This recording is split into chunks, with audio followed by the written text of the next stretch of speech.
ये मनुष्य जन्म पुण्यों से नहीं मिलता है, पुण्यों से देव योनि मिलती है। मनुष्य जीवन भगवान की कृपा से मिलता है। ये कृपा से मिला हुआ शरीर है। भगवान ने कहा जा बेटा दुनिया में जा, पा ले जो तुझे पाना है। आ गया संसार में, संसार में आया, जैसे प्रकट हुआ, जैसे जन्म लिया, सब लोगों ने खूब थाली बेला बजाई, बुआ आई, चाची आई, सब ने भैया कुल दीपक पैदा हो गया, अब तो हमारा वंश बढ़ाने वाला पैदा हो गया। सब खुश, वो बच्चा रो रहा है, सब हंसते, सब प्रसन्न होते, सब खुश होते। अब जब जन्म हुआ, अब देखो जब जन्म हुआ ना तो अपने पिछले कर्मों की सब गठरी संग लेकर के आता है बच्चा। उसका स्वभाव, उसका चरित्र कुछ माँ के गर्भ में सीखता, कुछ पूर्व के सब विधान होते। पूर्व में जो पिछले जन्म में करके आया वो सब गठरी संग आई है। हमें लग रहा है कि एकदम नया प्रोडक्ट आया है, पर ये नया नहीं है, ये बहुत पुराना प्रोडक्ट है। वर्दी नई पहन के आया है पर है पुराना। यूनिफॉर्म बदली है, नाम बदला है, पर जीव वही है जो कई कई जन्मों से घूम रहा। जन्म हो गया, अब पढ़ाई के लिए भेजो।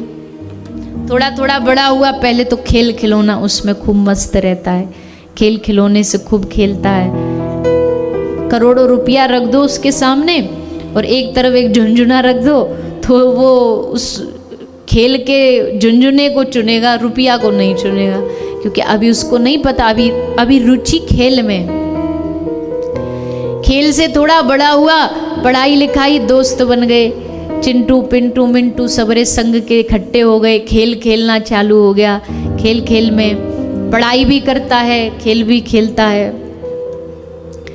फिर और बड़ा हुआ, पढ़ाई के बाद फिर और हायर स्टडीज, वो पढ़ लिख करके फिर नौकरी।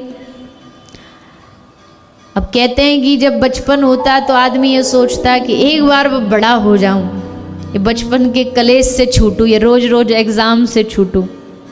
बच्चे होते हैं ना, उनको लगता है ये मास्टर रोज आ जाता है एग्ज़ाम लेने के लिए, इसलिए जिस दिन मास्टर जी नहीं आते बच्चे कितने खुश होते हैं। स्कूल में तो आप सब भी गए ही होंगे। मास्टर जी जिस दिन पता चल जाए मास्टर जी नहीं आया, अरे महाराज ऐसी खुशी होती कि आज बला टली। हमारे ब्रज में जब रास लीला होती है तो उसमें मनसुखा बनता है, तो वो गाता है, गुरुजी हो जाए बीमार, गुरुजी के हो जाए निमोनिया, हमारी बाजेगी हारमोनिया। खूब खुश होता है, बोला आज आचार्य जी नहीं आए, आज गुरुदेव नहीं पधारे। तो बच्चे सोचते हैं कि बस एक बार ये पढ़ाई वाला सिस्टम पूरा हो जाए, फिर तो हम फ्री हैं एकदम, फिर जीवन में मौज लेंगे। पर महाराज जब पढ़ाई खत्म होती है ना, असल जीवन का संघर्ष तो तब चालू होता है। तब फिर स्कूली परीक्षा नहीं, पर फिर जीवन की परीक्षाएं चालू हो जाती हैं, जीवन के एग्ज़ाम्स चालू हो जाते हैं। अब बच्चा बड़ा हुआ, नौकरी ढूंढो, नहीं कमाए तो घर वाले पर बोझ, घर वाले ना जीन दें, अट्टा खट्टा कमाता नहीं, कुछ करता नहीं, पैसा नहीं लाता। क्योंकि भैया देखो, ना बाप बड़ा ना भैया, सबसे बड़ा ये तो चाहिए ही सबको। नहीं कमाओगे तो फिर निठल्ले माने जाओगे, कोई नहीं पूछने वाला। सो अब उसके कंपटीशन में पैसा कमाओ, पैसा कमाओ, पैसा कमा लिया, अब नौकरी लग गई, अब नौकरी के बाद फिर छोकरी, फिर ब्याह हो जाए बढ़िया, मनपसंद बहू मिल जाए।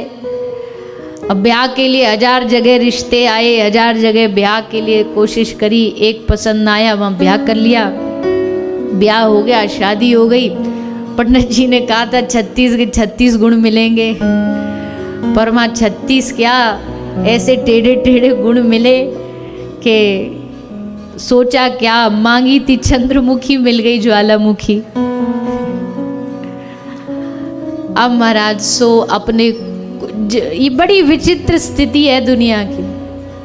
कहते हैं ना, जिसके पास जो है उससे खुश नहीं है, जिनके पास नौकरी है वो नौकरी से दुखी है, सुबह उठ के इतने बजे जाना पड़ता है। जिनके पास नहीं है वो अलग दुखी हैं कि हमारे पास नौकरी नहीं है। जिनके पास गाड़ी नहीं है वो दुखी, जिनके पास गाड़ी है वो यूं दुखी है कि पेट्रोल डीजल कहाँ से लाएं।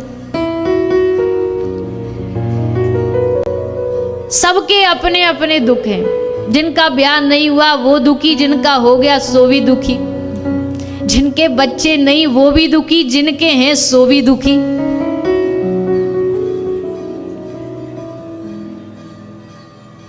अब विवाह उपरांत फिर मन में क्या आया, बोले पुत्र पुत्र आदि बाल बच्चे हो जाएं। बाल बच्चे हो गए। अब क्या मन में आया, ये बाल बच्चों को भैया बढ़िया कमाऊ बनाना है, कुछ अच्छा करवाना है। वो भी हो गया। अब क्या हुआ, बोले इनका ब्याह हो जाए। वो भी हो गया। भगवान ने सब इच्छा पूरी करते जा रहे हैं। जो जो मांगता जा रहा है जी भगवान पूरी करते जा रहे हैं। उनका भी विवाह हो गया। अब क्या चाहिए तुझे, अब तो एक महाराज पोते का मुहूर्त देख लें। बिन पोता तो भारतीय परंपरा में बिना दादा बने तो इच्छा पूरी होती नहीं। बोला हम पोता का मुख देखें और तब संसार से विदा हो। पोता हो गया, पोती हो गई। अब पोता पोती हो गए, बोला अब इनको आगे बढ़ाना है, अब इनका नाम रोशन करना है, अब उनका नाम रोशन करना, फिर उनका ब्याह करना है। और ऐसे करते करते चारपाई पर आने के बाद, बेड पकड़ने के बाद भी मानव की, इंसान की इच्छा कहीं भी फुल स्टॉप नहीं लेती है, वो चलती ही जाती है। अब फिर कह रहे क्या जी, तो फिर क्या आप ये कह रहे हो कि सब छोड़ छाड़ के गुफा में भजन कर लें हम? वो भी होना नहीं हमसे, वो भी हमसे होना नहीं है। तो फिर क्या करें? बोले भैया घर में रहो, जंगल में रहो, ग्रस्त में रहो, सन्यास में रहो, वानप्रस्थ में रहो, कहीं भी रहो, बस इतना याद रखो कि भगवान का नाम छूटे ना, भगवान की याद छूटे ना। जब भगवान से कहकर के घर में आ गए कि प्रभु मौका दे दो, भगवान ने दे भी दिया, तो फिर उस मौके का लाभ उठाओ, उस मौके का फ़ायदा उठाओ। और फ़ायदा यही है कि चलते फिरते बस उनको याद रखो, कहीं भी किसी भी परिस्थिति में उनको भूलना नहीं है। चाहे दुख आ जाए, चाहे सुख आ जाए, कितनी भी परिस्थितियाँ अच्छी हो जाएं, कितनी भी परिस्थितियाँ बुरी हो जाए, ये याद रखना वो तुम्हारे संग है। और संग नहीं है, असल में केवल संग भी नहीं है, वो तो सब कार्य जो तुमको लग रहा है कि तुम अपने हाथ पैरों को चला के कर रहे हो, ठाकुर जी कह रहे तेरी क्या हिम्मत तू कर सके, मैं तुझसे करवा रहा हूँ, मेरी प्रेरणा मेरी शक्ति है तुझसे करवा रही, नहीं तो क्या कर लेगा तू। करते हो तुम कन्हैया मेरा नाम हो रहा है, मेरा आपकी कृपा से सब काम हो रहा है। और कोई भी परिस्थिति हो वो साथ नहीं छोड़ेगा। तूफान आंधियों में तूने ही मुझको थामा, तूफान आंधियों में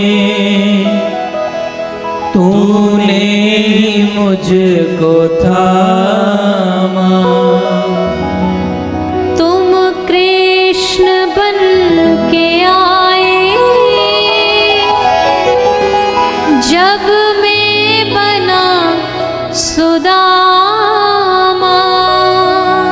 तुम कृष्ण बन के आए जब मैं बना सुदामा, एहसान पर तेरा ये एहसान हो रहा है, एहसान पर तेरा ये एहसान हो रहा है। मेरा आपकी कृपा कृपा से सब काम हो रहा है। मेरा आपकी कृपा से सब काम हो रहा है। तुम साथ हो जो मेरे, किस चीज की कमी है। तुम साथ हो जो मेरे, किस चीज की कमी है। किसी और चीज की अब दरकार ही नहीं है। किसी और चीज की अब दरकार ही नहीं है। तेरी प्रेरणा से ये कमाल हो रहा है। तेरी प्रेरणा से ये कमाल हो रहा है। मेरा आपकी दया से सब काम हो रहा है। मेरा आपकी दया से सब काम हो रहा। तुम साथ हो जो मेरे, किस चीज की कमी है। ठाकुर जी किसके साथ नहीं है, सबके साथ है। कोई एहसास कर पाता है, कोई एहसास करना भूल जाता है। और जब ये एहसास हो जाए कि वो मेरे संग है ना, तो दुनिया की कोई बड़ी से बड़ी विपत्ति आए आने दो, वो तो है हमारे संग। कोई नहीं समझ रहा है मत समझे, वो तो है हमारे साथ। कोई साथ नहीं दे रहा मत दे, वो तो है हमारे साथ। और बस इतना विश्वास काफी है जीवन जीने के लिए कि वो है साथ। क्योंकि जीवन में हर व्यक्ति के एक ऐसा व्यक्ति होना चाहिए जहाँ वो कंधा रख के, कंधे पे अपना सर रख के अपने विपत्तियों को बता सके, अपने दुखों को, अपने मन की परिस्थिति को बता सके। अब वो कौन होना चाहिए? कोई कहेगा कि कोई दोस्त होना चाहिए, कोई मित्र होना चाहिए, कोई संबंधी होना चाहिए। पर भैया कौन कहाँ साथ देता है? ऐसा यार चुनो, ऐसा सहारा चुनो जो कभी छूटे ना।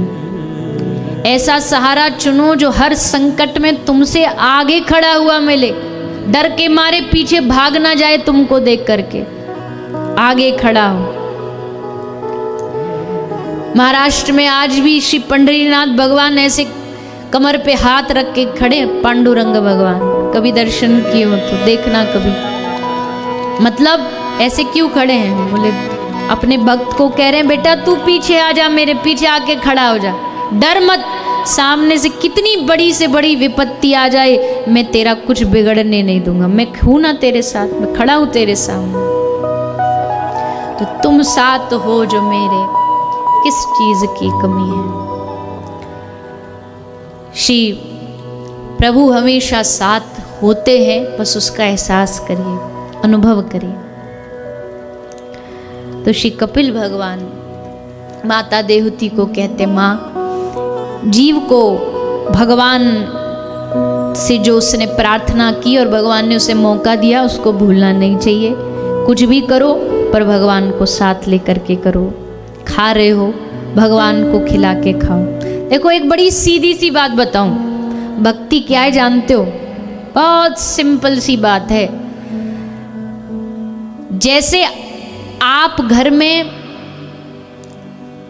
5 सदस्य हो, ठीक है। आप बस एक काम करो, भगवान को अपने घर का 6वां सदस्य बना लो, और जो काम आप अपने घर के 5 सदस्यों के लिए कर रहे हो ना, वही काम आप 6वें सदस्य यानी भगवान के लिए करने लग जाओ। 5 के लिए आप याद रखते हो आज इनका क्या खाने का मन होगा, आज ये भी ध्यान रखो आज 6वें का क्या खाने का मन होगा, भगवान क्या खाना चाहते हैं। कहीं जाते हो 5 लोगों के लिए कपड़ा लेके आओगे तो 6वें के लिए भी लेके आओ।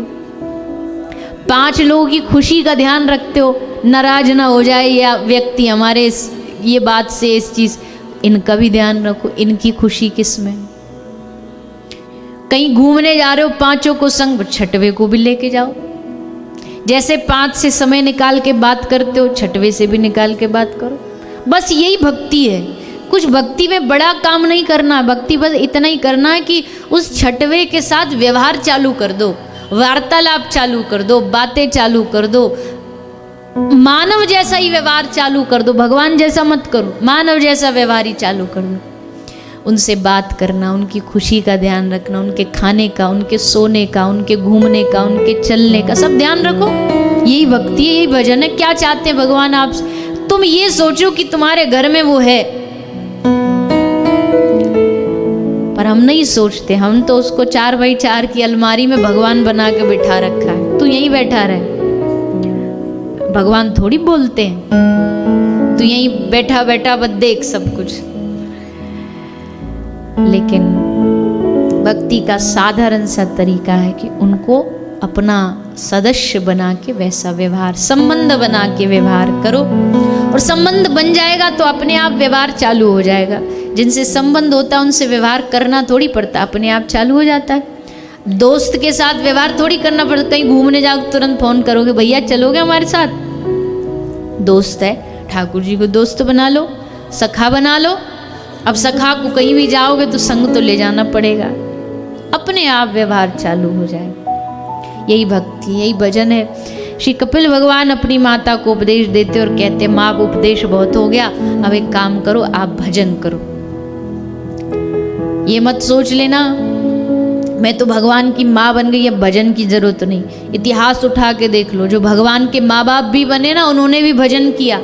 यशोदा मैया भजन करती थी, श्री नंद बाबा दिन भर उनके हाथ से माला नहीं छूटती थी नंद बाबा के।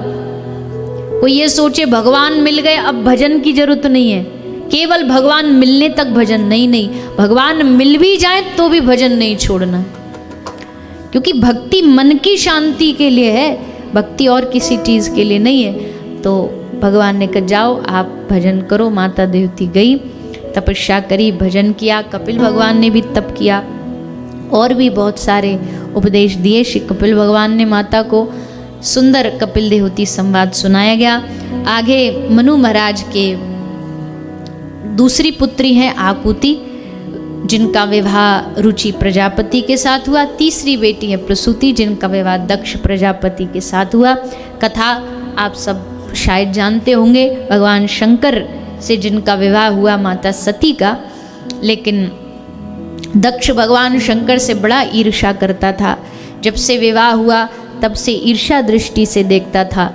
लेकिन एक दिन हृदय की ईर्ष्या बाहर निकल आई, जब देखा कि सब खड़े हुए आसन छोड़ करके, भगवान शंकर खड़े नहीं हुए, तो दक्ष ने खूब सभा में उल्टा सीधा सुनाया श्री शंकर भगवान को। शंकर भगवान उठ करके वहाँ से चले गए, अपमान के घूंट को पी के। लेकिन दक्ष को तब भी तसल्ली नहीं हुई।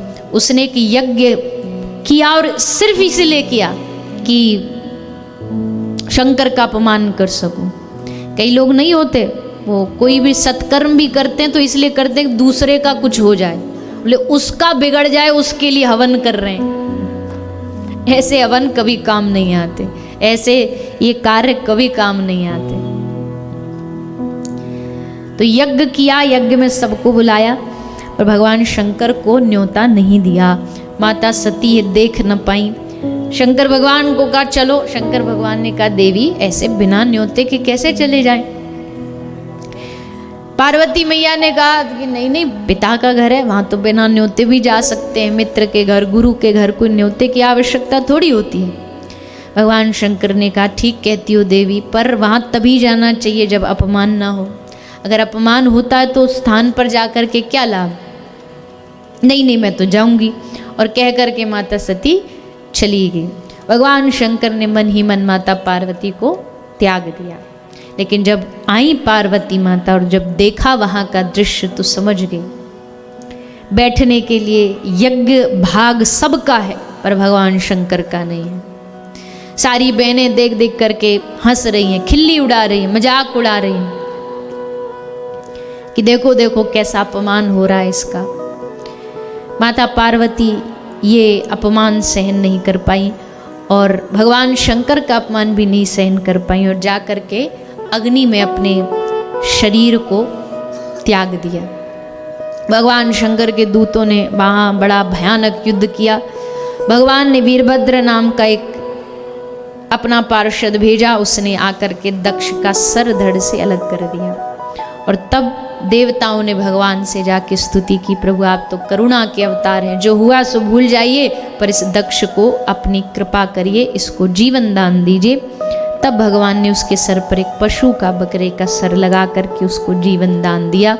इस प्रकार करुणा के अवतार भगवान शंकर, महादेव और माता सती की कथा, ये चरित्र सुनाया गया। हमने बड़े संक्षेप में इस कथा को श्रवण किया। आगे उत्तानपाद महाराज की कथा आती है, जो मनु महाराज के एक बेटे हैं और उनके घर में भगवान के भगवत भक्त प्रकट हुए हैं श्री ध्रुव जी महाराज। ध्रुव जी महाराज का चरित्र भी बड़ा ही सुंदर है, क्योंकि बुढ़ापे में जाके तो सब भजन कर लेते हैं भगवान का, पर जवानी और बालपन ये कोई बिरला होता है जो अपने जवानी और बालपन को भगवान के चरणों में समर्पित कर देता है। और सच्चाई देखो यही है, जिसने बालकपन से भजन करना सीख लिया हो तो उसका जीवन अंत तक भजन में ही बीतता है। तो कहीं कोई ये सोचे कि वृद्धावस्था में भजन करेंगे तो ये प्रक्रिया गलत है। प्रक्रिया यही है कि जीवन की शुरुआत से भजन में लग जाओ, क्योंकि भगवान को पाना इतना आसान थोड़ी, सारे जीवन भजन करोगे तब जाके भगवान मिलेंगे। तो अब बुढ़ापे में कितना 2-5 साल भजन कर लोगे, क्या पालोगे भगवान को। इसलिए जब जागो तभी सवेरा। जिस समय तुमको ये समझ आ जाए कि अब भजन करने का समय है, जीवन है, तो करना चाहिए, उसमें लग जाना चाहिए, उसमें विचार विमर्श नहीं करना चाहिए, क्योंकि भक्ति की कोई आयु नहीं होती, भक्ति की कोई उम्र नहीं होती, हर समय भजन किया जा सकता है। ध्रुव जी उसका प्रमाण है। 5 वर्ष की अवस्था में, 5 साल के थे तो घर से निकल गए, और घर से भी निकले तो माता सुनीति ने कहा जा वन में भजन करके आ, भगवान को प्राप्त करके आ। बड़ा मुश्किल होता है कि एक माँ जंगल में भेज दे जहाँ हाथी शेर चीता रहते हो, वहाँ कह दिया भजन करने। एक भक्तमाल में कथा आती है रानी की। एक रानी थी मदालसा, पति का नाम था ऋतिध्वज। तो रानी मदालसा को एक बेटा हुआ, और जैसे बेटा हुआ तो रानी ने देखा पूरा राजमहल खुशियाँ मना रहा था, ढोल बज रहे थे, हंस रहे थे, और जो बच्चा था वो रो रहा था। बालक जन्म लेता है तो रोता है, वो रो रहा था और सब हंसी खुश हो रहे थे कि भाई राजकुमार हुआ, राजकुमार हुआ। बस रानी मदालसा हंसने लगी। राजा ने पूछा तू काय को हंस रही है? बोले बस कुछ याद आ गया। राजा ने कहा कोई तो बात होगी जो तू हंस रही है। मैं इसलिए हंस रही हूँ कि एक जीव दुनिया में आके रो रहा है और लोग हंस रहे हैं, उसके रोने पर हंसी उड़ा रहे हैं। तू चाहती क्या है? बोले मैं चाहती हूँ कि मैं इसके जन्मों जन्मों का रोना बंद करा दूँ। क्या करेगी? बोले इसको भगवत भक्त बनाऊंगी। पहला बच्चा हुआ उसको जंगल में भेज दिया, दूसरा बच्चा हुआ उसको जंगल में भेज दिया। जितने बालक हुए रानी के, रानी ने सोच लिया एक बार जो मेरी कोख में आएगा उसको दोबारा किसी के कोख में जन्म नहीं लेने दूंगी। और उस रानी ने अपने सब बच्चों को भगवत प्राप्ति कराई। तो ऐसे इतिहास में कोई कोई घटना होती है जहाँ ये देखने को मिलता है कि माता जंगल में भेज दे। एक राम कथा का पात्र है लक्ष्मण जी। सबने कहा लक्ष्मण तू क्यों वन में जा रहा है? माता ने कहा सुमित्रा ने कि बेटा तू जरूर जा, कोई जाए ना जाए पर तू साथ में जा, तू जंगल में जा और राम की सेवा करना 14 वर्ष के लिए। तू मेरा बेटा नहीं, अगर गलती से भी तूने अपने भ्राता राम की सेवा नहीं करी तो जंगल में भेजा। तो ऐसे ही माता सुनीति ने 5 साल के ध्रुव को भगवत प्राप्ति के लिए वन में भेज दिया। श्री ध्रुव जी महाराज नारद जी का संग पा करके वृंदावन आए, मथुरा आए और मधुवन में आके भजन किया श्री ध्रुव जी ने, और भजन करके भगवान को प्राप्त किया 5 साल की अवस्था में। भगवान के दर्शन हो गए। भगवान ने कहा कि अभी तुम्हारा मेरे पास आने का समय नहीं हुआ है, अभी धरती पर रहो, राज्य काज संभालो और अंत में तुम मेरे धाम आओगे। श्री ध्रुव जी घर आए, राजा बने और पुत्र पुत्रादि हुए, संतान हुई और फिर श्री ध्रुव जी महाराज भगवान के धाम जाते हैं। आज भी ध्रुव लोक, भगवान ने एक पूरा लोक ध्रुव जी के नाम कर दिया। ऐसे भगवान के परम भक्त हुए श्री ध्रुव जी महाराज। ध्रुव जी की वंशावली, इस वंश में राजा पृथु, अर्ची महारानी, प्राचीनवदी सब कथा सुनाई और फिर मनु महाराज के दूसरे पुत्र प्रियव्रत का चरित्र भी सुखदेव जी ने श्रवण कराया है।